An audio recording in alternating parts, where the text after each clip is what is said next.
Hey everybody, Coach Stacy Lynn here.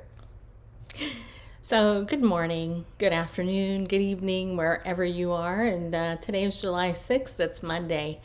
I thought I would come in here and make a casual video today about a topic that I have seen working with a lot of my clients. If you don't know who I am, I'm Coach Stacy Lynn Harp.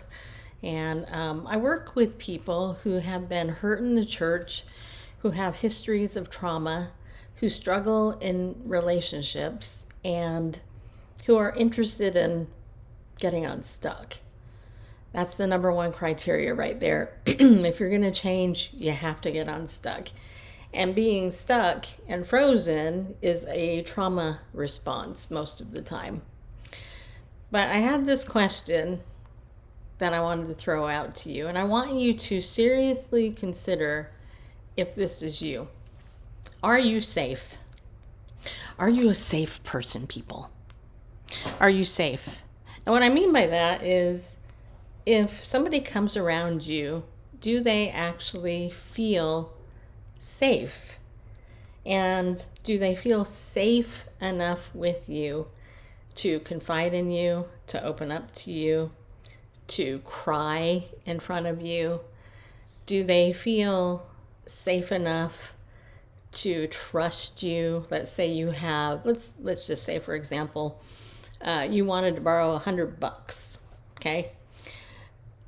Would the people around you be willing to give you that because they feel safe enough with you to know that you're not lying? That's a good question to think about. Because I think a lot of times people are stuck in relationships because of how they perceive other people, but they never consider how other people look at them. And I can tell you that can be one of the most scary things a person has to be faced with is, are you safe? Are you a safe person? You know, lately I have been blessed with the neighborhood cats in my neighborhood. For whatever reason, they're coming to my house.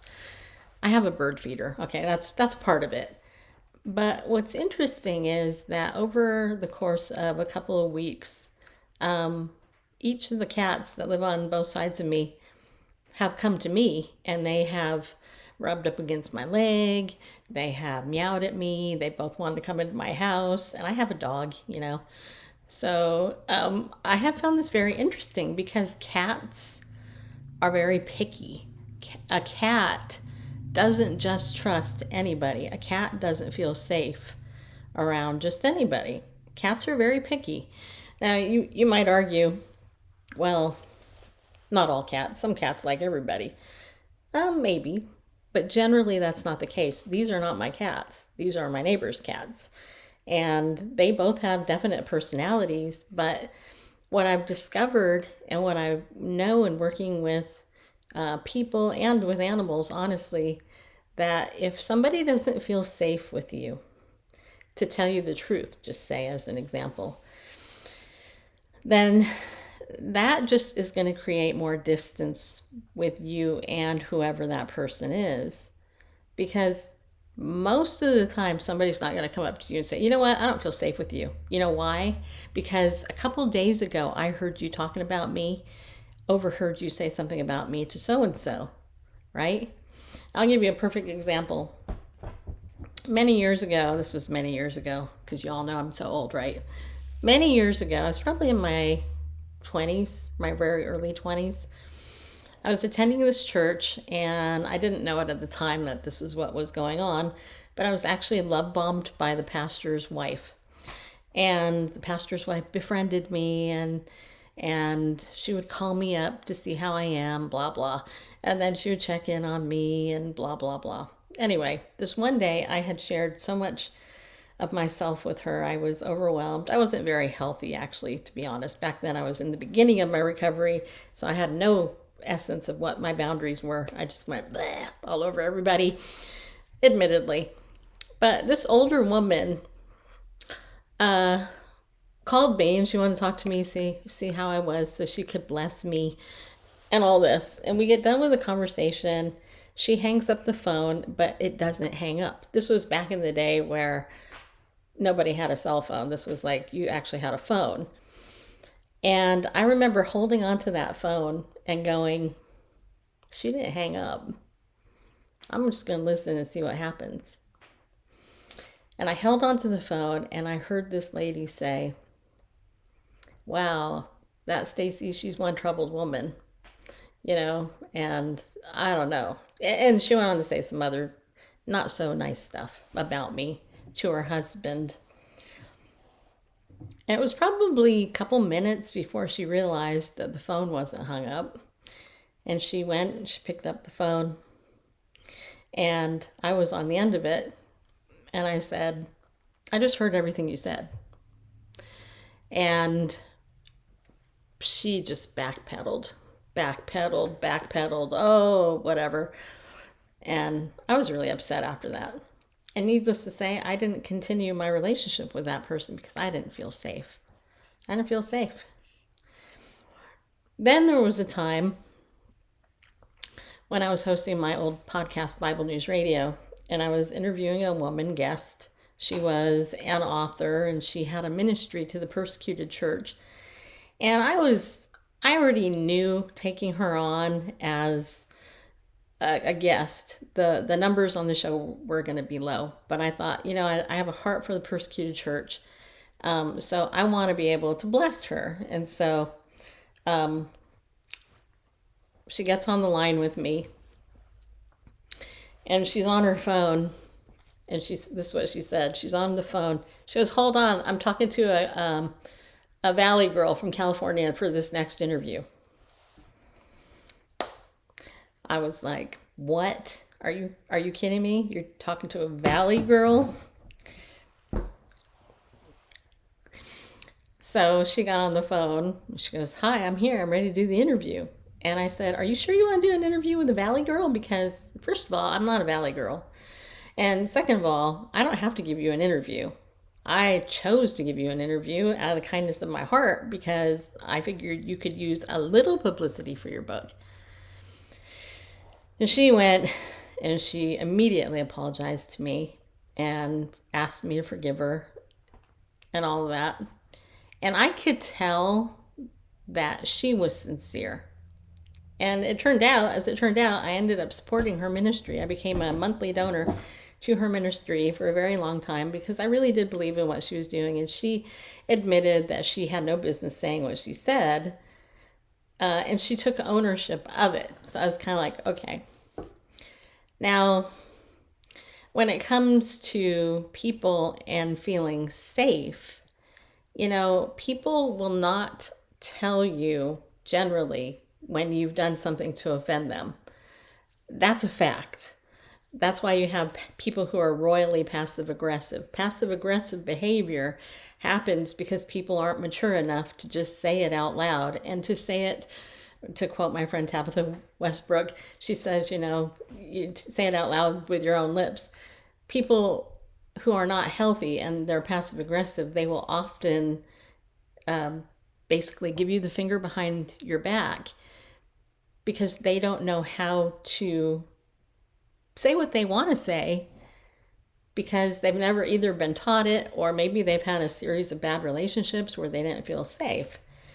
So part of being safe, something you can look at is, do people come to you when you've offended them? Let's say you've offended them not on purpose. Let's say it was an accident, right? You said something you didn't know.